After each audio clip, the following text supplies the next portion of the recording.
realization that came to me slowly through watching other art and other films. For example, I was telling you before, I watched The Wind That Shakes the Barley by Ken Loach at the Irish conflict. We were finishing Minute and I realized, I think it was this moment of realization, I cried so much with that film, I cried for hours and hours afterwards. And you know, I was making this film about the plight for dignity of immigrant workers in this country, and I had totally forgotten the plight for dignity of the people of my own country of origin. Fast forward 2010, the story of stolen children started coming out. We were living in New York and we had just had our daughter, so we were very sensitive parents. And it was a really difficult moment to see all of those news. And I think that was the moment where we decided to move to Spain.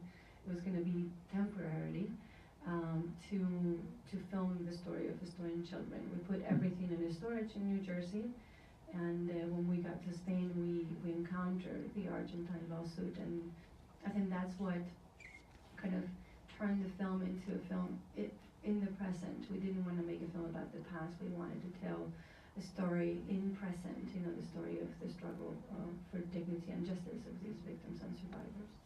That way, there's a lot of interest and openness, especially among the younger generations in Spain, to this story. And so one of the things we knew from the beginning was that if the film comes to Spain and premieres in Spain, it would be ignored, or it would be dismissed, or it would be sort of, oh, something else about that, let's just not go there. And so we had to start outside, and so you know, the film premiered in Berlin in February. And we've been doing a really strong festival run since then. There's always been news coming back to Spain about the film. And on October 20th, the film is going to have its premiere in Valladolid, in Seminci, which is a very important festival in Spain. It's going to, oh, I can't announce that yet. It's going to be in some other festivals that are going to be great. And on the 16th of November, it's going to premiere in cinemas. And we have an impact and communications team that we're working with, and there's a lot of thinking going into how this premieres and how hopefully it can bring people together to have difficult conversations rather than divide. So, since you guys decided to follow the Argentinian lawsuit and the people that were involved with it, this film took 6 years, I believe, on production, and then 1 more year in the editing rooms. That's a total of 7 years. And my question is, how can you handle the emotional baggage of working with such a heavy topic during 7 years? How can you handle your personal life when you're like endlessly shooting and working on a movie, and how can you, like, I guess, make a living through it? Like, it's a long time. Normally movies, like, they have like shorter productions, so like, I guess it requires a different strategy, right? Okay, I'll talk about the emotional toll, because I was the one crying during the process. So yeah, it is very hard to make a film about these issues because there's a transference of pain that occurs naturally. I was sort of the one in direct contact with, because I was Spanish one, in direct contact with the characters.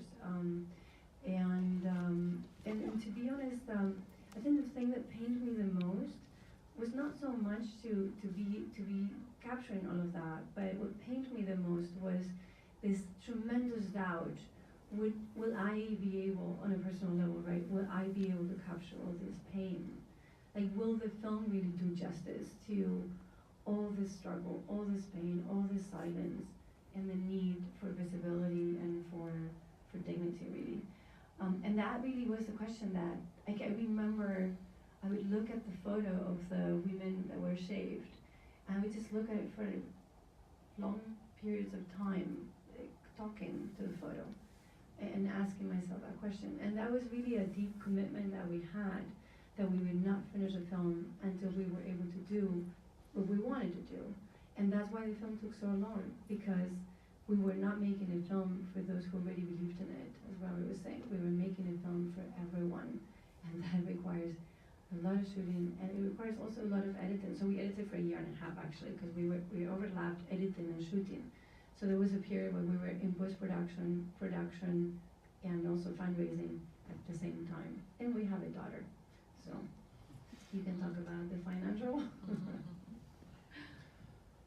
I mean, for anyone here who's a documentary filmmaker, you know, the financing of documentary films, whether they're short or long-term projects, is terribly difficult and sometimes heartbreakingly difficult. And we are not rich, we are actually the opposite of rich. and so the challenge for us was really exactly, was the creative challenge, was we are not going to stop with something that is good or pretty good. This has to be transcendent, you know, at least that's what you aspire to. And so the fundraising process, you a film like this, you kind of fundraise for in stages. And so at the beginning you get a little bit of development money, and then you go out and you start shooting something, and pretty much no one will give you more money until you come back with something good. If you don't have something good, then you have to go for a while with no money until you've got something good, and then you go back and you can try and do another round of fundraising. And so we kind of got development funding, and then we came, finally after years, we came up with like a 15-minute sample for the film, and we got significant production funding. And then we got to that point where theoretically we had enough money to finish the film, and we realized we had to edit for another, it turned out to be another 8 months.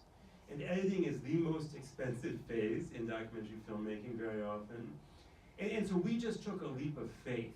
And we said, look, the money that was supposed to be used to do the post-production for the film, we're just going to use it to keep editing in the belief that if we get to a cut that's powerful enough, then other funders will come on board and help see the vision also and help us finish the film. And we put ourselves kind of at great financial risk, and you know, it was a little bit stressful. But actually, we got to that point. I guess in August 2017, we got to a cut that we figured out the film. It wasn't done yet, but we had figured it out. And that's when there were a couple of big foundations that came on board and just helped us finish it. But I do just want to point out, especially in the political climate that we are in the United States today, that this film is very much a product of U.S. public television. The belief that we have... Don't tweet this, because then they'll shut it down. Right. Oh no. I've been editing for 6 months, so this is sort of year 6 of the film. Through a common friend, we actually showed El Deseo, which is their production company, the Almudena Brothers and Garcias. We showed them, not a cut, because the cut wasn't ready to show anyone yet, but we showed them some scenes from the film, and they immediately kind of came on board, because they felt precisely that the way we had, the treatment of the issue was through the people. It was a human story, so it was the humanity of the story that caught them, and where they understood and they wanted to come on board for the Impact campaign. So they came exactly for this moment.